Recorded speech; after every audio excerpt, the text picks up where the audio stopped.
Are you struggling to catch your breath? What if you could naturally rebuild and repair your lungs starting today?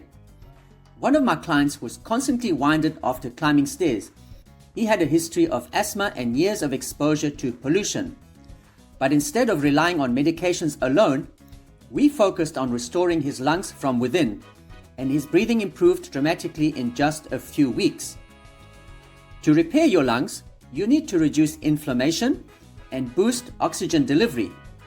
Natural tools like lung-healing herbs and specific nutrients like NAC, quercetin, and magnesium can detox your lungs and regenerate damaged tissue. You might believe your lungs are too far gone, but your body is built to heal. Lung cells can regenerate. The key is creating the right environment through oxygen, hydration, and the right support. It's not about avoiding the outdoors or fearing pollution. It's about making your body stronger and more resilient to what's out there. You can take back control of your breathing. If you're ready to breathe deeply, sleep better, and feel alive again, book your free 30-minute consultation now, link in the bio or description.